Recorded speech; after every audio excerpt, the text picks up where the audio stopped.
Dans une province qui se veut pilote comme le Lualaba, il existe encore des quartiers en manque d'hôpital, pas des centres de santé, moins encore une pharmacie. Cap sur le quartier Golfe Plateau.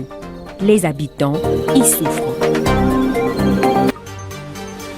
Désormais, une nouvelle chambre mortuaire sera en fonction pour la bonne gestion des inhumations des corps à la morgue de l'hôpital Mwangeji. Un kit de matériel y a été réceptionné pour la dite chambre au bénéfice de la population. Malheureusement, Mwangeji n'est pas la seule morgue qui manque de place pour la conservation des corps sans vie dans la ville de Kolwezi. C'était le sommaire. Les détails, vous les aurez dans ce journal. Merci à vous de nous choisir pour vous informer. Mesdames, Messieurs, comme vous l'avez suivi dans le sommaire, pas d'hôpital ni des centres de santé au quartier Golfe Plateau. Pour se faire soigner en cas de maladie, les habitants sont obligés de parcourir des longues distances afin de trouver un hôpital. Ceci est dangereux quand il s'agit d'urgence. Les habitants déplorent cette situation, surtout dans une province qui se veut pilote comme le Lualaba. Reportage de Raphaël Oblondi.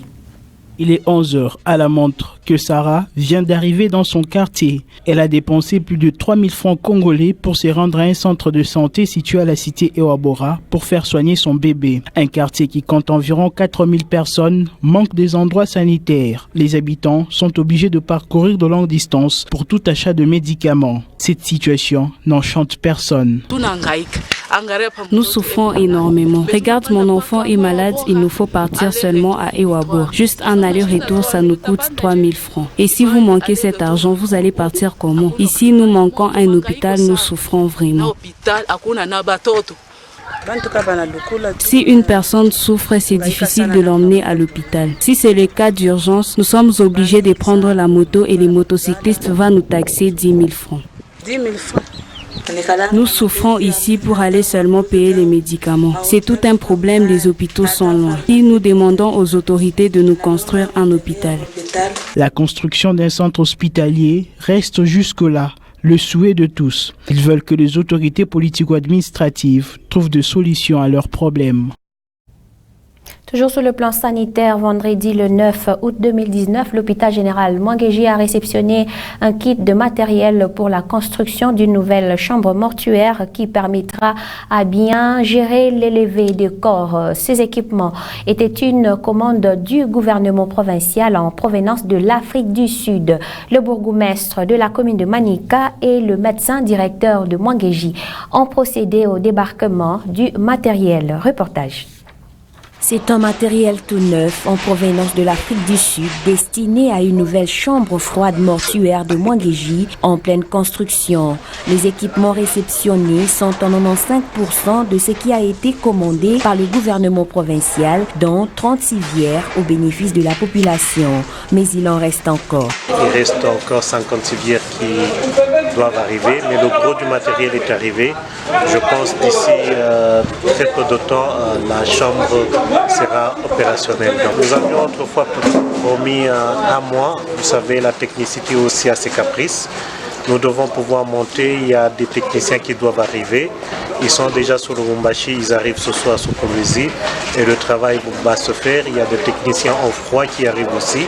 Et c'est un grand travail que nous devons faire. Et nous promettons, dans un très bref délai, nous allons réaliser et rendre opérationnelle cette chambre mortuaire. La gestion de morts a toujours été un problème dans la communauté, surtout avec des accidents récurrents que la ville a subis dernièrement, sans compter des maladies et épidémies. La construction d'une nouvelle chambre froide mortuaire était la proposition de l'hôpital pour le bien-être de la population. Ça, c'est l'enceinte interne et avec tous les accessoires pour la chambre froide mortuaire. Au même moment, il y a les composantes internes. Vous avez vu plusieurs civières que nous avons réceptionnés. On va y aller en 2 phases. Donc le premier lot est arrivé. Nous attendons qu'on nous livre le deuxième lot de civières, ce qui va monter notre capacité autour de 80. La capacité sur civière. Mais comme vous avez vu, la chambre froide elle est large.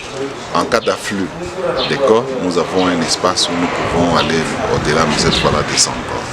Mwangeji n'est pas la seule morgue faisant face à l'insuffisance de place pour la conservation de corps sans vie. C'est le cas pour toutes les autres morgues de Kolwezi. Qu'en est-il de ces dernières?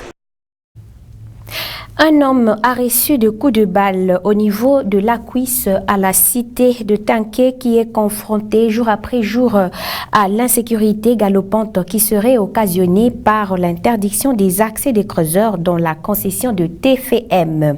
Pour certaines personnes, ce sont des creuseurs qui commettent des actes de vandalisme dans cette cité. Suivez le reportage.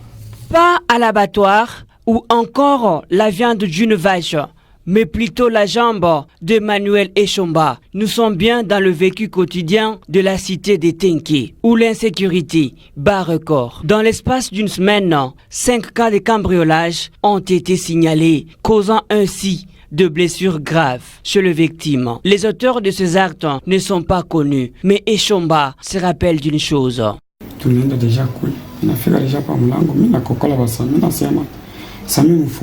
C'était à 1h du matin qu'ils ont commencé à frapper à la porte.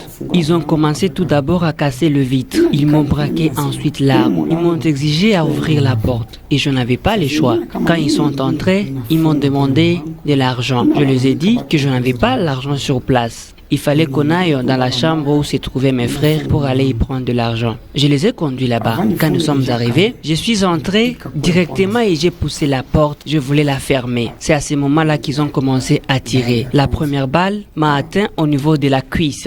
Ensuite, une autre. Et la troisième balle qui m'a achevé, je suis tombé. Et ensuite, ils sont entrés. Ils ont pris tout ce qui s'y trouvait dans la chambre.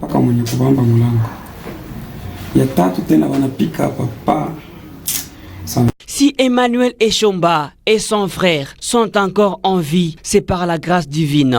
C'est le cas de le dire. Et puis le prix de transport en commun reste le même, c'est-à-dire 250 francs et 500 francs. C'est ce qui ressort de la réunion entre le ministre provincial de Transport et Voies des Communications, Patrick Thierry André Kakwata, et les différentes structures œuvrant dans le domaine de transport au niveau de la province afin d'harmoniser les divergences autour du prix de transport dans la ville. Jeudi 8 août 2019. Reportage Joe Kanseng.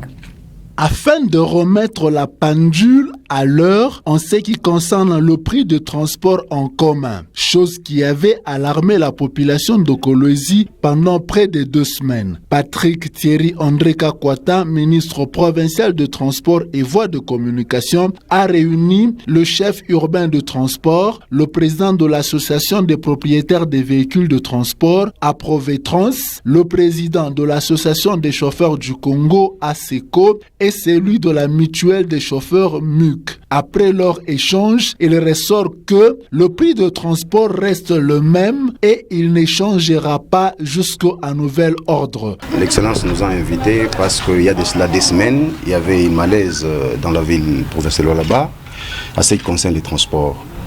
En fait, nos chauffeurs, ils majorent les prix d'eux-mêmes, la course. C'est à 500, je vous donne l'exemple, ville et quartier. Normalement, la course revient à 250. Ça a posé un problème. C'est ainsi qu'on a été voir Madame le maire et aujourd'hui c'est les ministres. Donc les prix restent tels que. Donc vous prenez les transports en ville jusqu'au quartier Malou, c'est 250 francs. Et si vous devez prolonger jusqu'à Kassoulou, là vous payez 500. Donc je m'explique bien. Vous quittez la ville jusqu'à Malou, vous payez 250. Vous arrivez jusqu'à Kassoulou, là c'est 500 francs. C'est-à-dire ceci. Donc les prix restent tels que, les prix n'ont pas changé. Alors, sur ce, je lance un message très fort à nos chauffeurs de maintenir les prix tels que c'est prévu par la loi. Donc les prix des transports restent 250. Et celui des MUC d'appeler les chauffeurs à respecter les décisions des autorités pour leur bien, a dit Isaac Chiwewe. Nous avons été avec le ministre des Transports, nous avons discuté avec lui, nous avons parlé sur le problème des hausses des prix. Mais l'autorité nous a convaincus et nous a demandé d'avoir la patience, de patienter pour un temps. Et on va encore retourner pour discuter avec lui. Ceux qui ne se conformeront pas auront les services de régulation sur leur dos. Dans la suite de ce journal, le gouvernement provincial sortant et entrant était ce vendredi 9 août 2019 dans la cour d'appel administratif pour la présentation des avoirs. Chaque membre du gouvernement a déposé le nombre de ses avoirs conformément aux dispositions légales. La cérémonie s'est déroulée dans la salle de plénière en commune de Dilala. Suivez. On ne vient pas en politique pour s'enrichir, mais plutôt défendre les intérêts de la population. Ce vendredi 9 août 2019, le gouvernement provincial du Lualaba sortant et entrant était devant la cour d'appel administrative pour la déclaration de leurs avoirs. C'est notre devoir de déclarer ce que nous avons, nous sommes sortis, ce que nous avons pu ajouter et déclarer aussi ceux qui entrent, y compris nous-mêmes qui venons d'entrer, ce que nous avons pu ajouter sur ce que nous avions déclaré avant, ce que nous avons pu aussi vendre, ce que nous avons eu auparavant. C'est un devoir de demander à tout celui qui est entré, qui a été nommé, qui est parti, de pouvoir déclarer les biens afin d'être taxé par le fisc par rapport à ce que nous avons comme avoir en matériel ou en finance. La déclaration des avoirs n'est pas une imagination, mais elle émane de la Constitution. L'équipe entrant, nous sommes obligés sur le plan constitutionnel, ce qui concerne le gouvernement de Lualaba, tout ce que nous avons déclaré est tout à fait honnête et juste. Le délai de la déclaration des avoirs est de 30 jours. Chaque membre du gouvernement devra se conformer à la loi.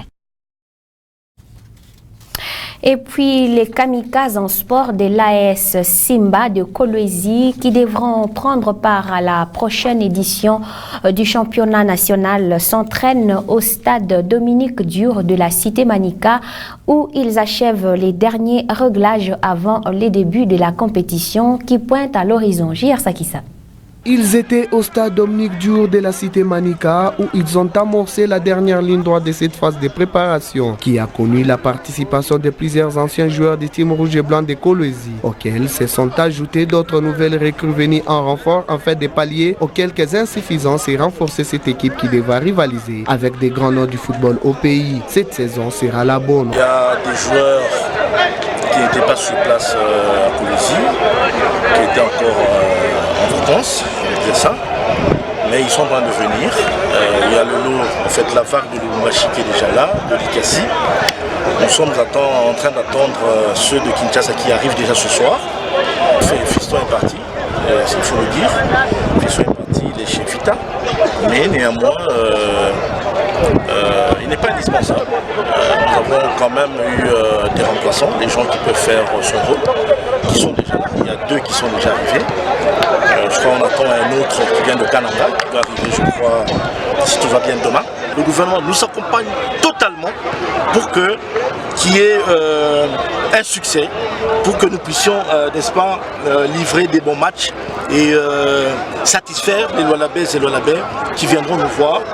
D'abord avec déjà avec le match de Mazembe que nous allons livrer. Vous allez voir que le spectacle sera bon. Un travail de fond dirigé par le nouvel entraîneur venu de Lubumbashi en la personne de Kabanga Tostao qui est un coach de renom. Pour avoir entraîné plusieurs équipes, surtout dans le Haut-Katanga, il supervise les entraînements. C'est avant la venue de son titulaire Joseph Sika Lebev qui attend l'équipe à Kinshasa. L'association sportive Simba Kamikaze de Kolwezi débute sa saison le 17 août sauf changement face à l'association sportive V Club au stade des Martyrs de la Pentecôte avant de jouer la jeunesse sportive Groupe Bazano au stade Kibasa Maliba puis recevoir le tout-puissant Mazembe Anglebert à Kolwezi. Toujours en sport, Chrisman Sengi Biembe est nommé sélectionneur ad interim de l'équipe nationale de la République démocratique du Congo. Ce dernier a 6 mois pour convaincre. L'annonce a été faite jeudi 8 août 2019 par le patron de la FECOFA, récit de J.R. Sakissa.